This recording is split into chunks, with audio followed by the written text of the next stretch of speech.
Lee, aprende, vive, comparte.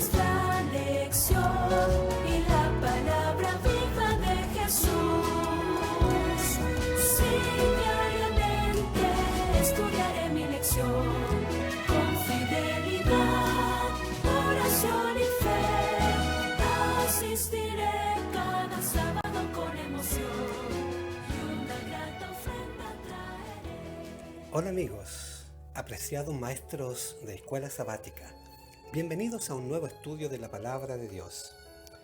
Ahora nos toca la lección número 5 de este primer trimestre, cuyo tema general es el Espíritu Santo y la espiritualidad. Es importante no olvidarse de esto. Se trata no solamente de conocer más sobre la doctrina del Espíritu Santo, sino que lleguemos a apreciar cuán central es para nuestra experiencia cristiana y crecimiento espiritual. En la lección de hoy estudiaremos el tema titulado El bautismo y derramamiento del Espíritu Santo. Y debiéramos tener como objetivos, número 1, entender el significado del bautismo del Espíritu Santo en las Escrituras y captar la importancia práctica de esta enseñanza bíblica en la vida de cada uno. Número 2, descubrir los requisitos para recibir la plenitud del Espíritu Santo hoy. Y número 3, fomentar un deseo más profundo de ser llenos diariamente del Espíritu Santo y vivir con un sentido de la presencia y la dirección del Espíritu. Para comprender mejor esto, permítanme primero explicar brevemente algo de los recursos literarios empleados por los escritores bíblicos. Dicen que una imagen vale más que 1000 palabras, pero a veces también bastan una o dos palabras para transmitir una imagen completa, ¿verdad? Pues eso hacen las figuras literarias.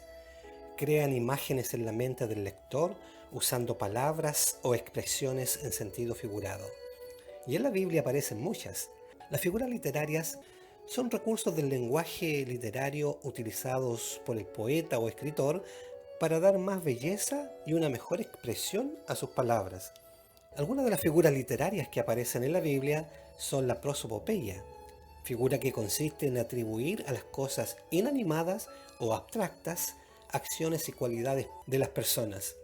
Por ejemplo, en Isaías 55:12 dice: los montes y los collados levantarán canción delante de vosotros, y todos los árboles del campo darán palmadas de aplauso. Otra figura que encontramos en la Biblia es la hipérbole, que consiste en aumentar o disminuir excesivamente o en forma exagerada aquello que se habla. Por ejemplo, el apóstol Juan usa esta figura al terminar su evangelio cuando dice en Juan 21:25: y hay también otras muchas cosas que hizo Jesús, las cuales si se escribieran una por una, pienso que ni aún en el mundo cabrían los libros que se habrían de escribir. Son muchas las figuras literarias usadas en la Biblia, que por falta de tiempo solo menciono algunas tales como la metáfora, la ironía, los tipos y antitipos, la parábola. Una figura interesante es el símil, que consiste en comparar una cosa con otra. Por ejemplo, en Mateo 13:47, Jesús dijo: asimismo el reino de los cielos es semejante a una red que echada en el mar recoge de toda clase de peces. Esta figura literaria la encontramos reiteradamente en la Biblia. También es repetitivo lo que conocemos con el nombre de símbolo. Esta figura usa cosas, animales o personas para representar algo. Por ejemplo, en el libro de Daniel se usan animales para representar los reinos e imperios del mundo. Pero volviendo a nuestro tema, la Biblia usa varios símbolos para referirse a la obra del Espíritu Santo. Por ejemplo, el aceite, el viento, el fuego, el agua, la paloma. En Juan 1:32 encontramos al Espíritu tomando la forma de una paloma. ¿Por qué una paloma? Porque las características de la paloma la hacen un apropiado símbolo del Espíritu. Algunas de sus características básicas son su belleza, su docilidad y su limpieza. Según Mateo 10:16, la paloma es inofensiva y pacífica. Recordemos que durante el diluvio, la paloma, a diferencia del cuervo, rehusó quedarse fuera del arca de Noé cuando no encontró un lugar limpio donde descansar. Mi amigo espíritu, por supuesto, solamente mora dentro de aquellos que han sido lavados en la sangre de Cristo. La paloma volvió con una hoja de olivo como señal de esperanza para aquellos que estaban en el arca. Y esto simboliza al Espíritu, quien se encarga de hacer sentir seguros de la salvación a los creyentes en Cristo. En la Biblia también el agua es símbolo común del Espíritu Santo. El agua es la fuente de vida. Sin ella el mundo sería un cementerio seco y desolado. También es solo la presencia del Espíritu que produce la vida espiritual y el fruto en nuestras vidas. La tierra tiene abundancia de agua, así también los redimidos tienen una provisión abundante del poder del Espíritu. Pablo dice en el libro de Tito, capítulo 3, versículo 5, que Jesús nos salvó no por obra de justicia que nosotros hubiéramos hecho, sino por su misericordia, por el lavamiento de la regeneración y por la renovación en el Espíritu Santo. Es el Espíritu que limpia nuestro corazón en la regeneración y continúa limpiándonos cuando diariamente nos acercamos al Padre Celestial. Pablo dice que somos lavados, renovados y regenerados por el Espíritu Santo. Y esto es el resultado del bautismo del Espíritu Santo. Para entender esto necesitamos recordar qué es el bautismo, cuya orden la dio Jesús en Mateo 28:19. La palabra bautismo proviene del término griego baptizo, cuyo significado es ser sumergidos en agua, como símbolos de la muerte a la vida pasada de pecado y el nacimiento a una nueva vida. El apóstol Pablo escribió en Romanos 6:4, porque somos sepultados juntamente con él para muerte por el bautismo, a fin de que como Cristo resucitó de los muertos por la gloria del Padre, así también nosotros andemos en vida nueva. De modo que en la Biblia se compara el bautismo con un entierro o una sepultura, pero también con la resurrección a una nueva vida. El bautismo simboliza la muerte de nuestra pecaminosa manera de vivir y el comienzo de una nueva vida como cristianos dedicados a Dios. En las aguas del bautismo dejamos nuestra vida pasada y comenzamos una vida nueva en Cristo. Pero Jesús dijo que era necesario nacer de agua y nacer de espíritu. En Juan 3:5 respondió Jesús: de cierto te digo, que el que no naciere de agua y del espíritu no puede entrar en el reino de Dios. El nacimiento de agua se refiere al bautismo y el nacimiento del espíritu se refiere al bautismo del Espíritu Santo. La Biblia dice que necesitamos ser bautizados en el Espíritu y no solamente en el agua. En el Nuevo Testamento, recibir al Espíritu Santo y ser bautizados van de la mano. Señalan nuestro nuevo nacimiento. En el bautismo somos identificados con Cristo y Jesús nos da el Espíritu Santo para que podamos vivir en su poder y proclamar las buenas nuevas. Por eso, amigos, asegúrense de enfatizar a los alumnos que el bautismo del Espíritu Santo es para todos los creyentes. Compartan la verdad de que el bautismo significa inmersión y que cada uno de nosotros puede ser sumergido diariamente en la presencia de Dios por medio del ministerio del Espíritu Santo. El bautismo en las Escrituras no es por aspersión ni por ablución, es por inmersión. Ser bautizados en el Espíritu Santo es sumergirse en la presencia de Dios, es estar lleno de su gracia e irradiar su gloria, es revelar a un mundo en espera y a un universo expectante las grandezas de su poder en nuestra vida. Es vivir en armonía con su voluntad, estar comprometidos con sus caminos y entregados a su propósito. Fortalecidos por el Espíritu, nuestra vida es transformada y somos testigos de su gracia. En la Biblia, el bautismo por agua es conocido como el bautismo de arrepentimiento. Y cuando nos arrepentimos del pecado y somos bautizados en el nombre de Jesús, el apóstol Pedro dice que también recibimos al Espíritu Santo. En Hechos 2, 37 y 38 leemos: al oír esto, se compungieron de corazón y dijeron a Pedro y a los otros apóstoles: varones hermanos, ¿qué haremos? Pedro les dijo: arrepentíos y bautícese cada uno de vosotros en el nombre de Jesucristo para perdón de los pecados, y recibiréis el don del Espíritu Santo. En el Nuevo Testamento hay 7 pasajes que nos hablan acerca de ser bautizados con el Espíritu Santo. El bautismo del Espíritu Santo representa que somos sumergidos en el poder del Espíritu. Una vez que hemos sido bautizados y pertenecemos a Cristo, deberíamos vivir en el poder del Espíritu. Para que esto ocurra, debemos ser llenos del Espíritu. En el Nuevo Testamento hay numerosas referencias en las que las personas son llenas del Espíritu, como por ejemplo Lucas 1:41, Hechos 2:4, 4:8, 31, 9:17, 13:9. Escoja alguno de estos versículos para leer con los alumnos y comenten las siguientes preguntas. Número 1, ¿qué significa estar lleno del Espíritu Santo? Y número 2, ¿de qué manera nuestra vida puede ser llena del Espíritu? El apóstol Pablo utiliza la palabra lleno para decir que una persona se ha sometido completamente a Dios y está abierta a la influencia y la dirección del Espíritu Santo para que la obra de Dios pueda cumplirse en la vida de ella. En Efesios 5:18 escribió: no os embriaguéis con vino, antes bien, sed llenos del Espíritu. Una persona que se embriaga pierde el control de su vida. Si cedemos a la influencia del alcohol, nuestro caminar, nuestras palabras y nuestros pensamientos se verán afectados negativamente. Por otra parte, cuando estamos llenos del Espíritu Santo, cedemos cada parte de nuestra vida a su influencia transformadora, y el resultado es que nuestro caminar, nuestras palabras y nuestros pensamientos reflejarán a Jesús. Estimados maestros, hagan reflexionar a sus alumnos si esto es así en sus vidas. Pregunten hasta qué punto estamos reflejando a Jesús.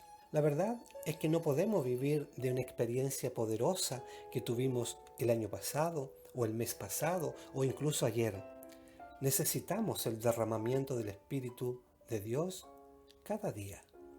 En Hechos 13:52 dice: y los discípulos estaban llenos de gozo y del Espíritu Santo. En este texto el término griego para llenos del Espíritu está en tiempo imperfecto, lo cual implica una acción continua. Literalmente significa siendo llenos, es decir, continuamente. Apreciados maestros, ser llenos del Espíritu Santo no es un evento de una sola vez, así como se llena una botella. Es algo que deberíamos buscar y recibir cada día. Este bautismo del Espíritu debe ser repetido a fin de que cada aspecto de nuestra vida esté lleno de su presencia y así tengamos poder para vivir debidamente. En este sentido es que se habla que el Espíritu es derramado en nuestras vidas. En el libro de Joel, capítulo 2, versículo 28, se nos dice que después de esto derramaré mi espíritu sobre toda carne, y profetizarán vuestros hijos y vuestras hijas, vuestros ancianos soñarán sueños, y vuestros jóvenes verán visiones. Si bien es cierto, esta profecía se cumplió en la vida de los primeros cristianos en el día de Pentecostés, cuando se dio la venida del Espíritu Santo, nosotros también tenemos esa promesa. ¿Qué quiere decir la expresión derramamiento del Espíritu Santo? La palabra se refiere a derramar. Cuando se habla de un líquido, por ejemplo. La palabra hebrea usada en el Antiguo Testamento es shafak, cuyo significado es chorrear, verter. Cuando leemos en la Biblia que el Espíritu será derramado sobre toda carne, esto es una expresión que se refiere a que todos pueden recibir el Espíritu, sean judíos, griegos o en otras palabras, africanos, europeos, americanos, etc. Y cuando esto ocurre, la Biblia dice que estamos llenos del Espíritu Santo. Cuando nos volvemos insensibles al derramamiento del Espíritu, vivimos la vida cristiana por nuestras propias fuerzas, sin poder para vencer la tentación. Vivimos en derrota frustrada en vez de gozosa victoria. Nuestras decisiones se basan en sabiduría humana en vez de dirección divina. Quedamos atrapados por hábitos que parecen imposibles de ser quebrados en vez de disfrutar de la libertad que el Espíritu de Cristo trae. Un aspecto importante a destacar en este punto es enfatizar que estar lleno del Espíritu Santo no significa tanto que poseamos más de Él, sino que Él posea más de nosotros. Y esto porque necesitamos que Él nos use, nos capacite, nos ayude. ¿Y qué podríamos hacer para que esto sea una realidad? La palabra de Dios señala ciertas condiciones necesarias para que el Espíritu Santo habite en nosotros. Veamos algunas de ellas. Primero, en Hechos 2:38 leemos: Pedro les dijo: arrepentíos y bautícese cada uno de vosotros en el nombre de Jesucristo para perdón de los pecados y recibiréis el don del Espíritu Santo. Este texto menciona por lo menos dos cosas. Número 1, el arrepentimiento, y número 2, el bautismo. De modo que la primera condición para recibir el Espíritu Santo es el arrepentimiento. Y amigos, el verdadero arrepentimiento es más que simplemente estar triste por las consecuencias nefastas de nuestros pecados. Es un cambio completo del corazón y de la mente, a fin de que veamos el pecado por lo que realmente es, un mal terrible y rebelión contra Dios. Y esto no surge de nuestras propias capacidades. La única manera en que podemos experimentar verdadero arrepentimiento es ser tocados por el amor de Dios. Romanos 2:4 dice: ¿o menospreciáis las riquezas de su benignidad, paciencia y longanimidad, ignorando que su benignidad te guía al arrepentimiento? Si queremos recibir el don del Espíritu Santo, debemos arrepentirnos. Pero además debemos, número 3, aceptar por la fe la promesa del Espíritu Santo. Pablo dice en Gálatas 3:14, para que en Cristo Jesús la bendición de Abraham alcanzase a los gentiles, a fin de que por la fe recibiésemos la promesa del Espíritu. Y la fe es más que una aceptación intelectual, es poner nuestra vida al límite, confiando en que Dios mantendrá su palabra y no nos defraudará. Jesús prometió enviar el Espíritu como su representante. Por fe recibimos al don prometido. Número 4. Otra condición para ser llenos del Espíritu Santo es pedirlo a través de la oración. Jesús dijo en Lucas 11:9, pedid y se os dará, buscad y hallaréis, llamad y se os abrirá. Y en el versículo número 13 dice, pues si vosotros siendo malos sabéis dar buenas dádivas a vuestros hijos, ¿cuánto más vuestro Padre Celestial dará el Espíritu Santo a los que se lo pidan? Así que amigos, Dios no es renuente a darnos el Espíritu. Dios es bueno y benevolente, más de lo que podemos serlo nosotros, aún con nuestros propios hijos. Una quinta condición para recibir al Espíritu Santo es la obediencia a Dios y a su palabra. En Hechos 5:32 leemos, y nosotros somos testigos suyos de estas cosas, y también el Espíritu Santo, el cual ha dado Dios a los que le obedecen. En la Biblia, el amor y la obediencia van de la mano, y la fe verdadera se expresa por la obediencia.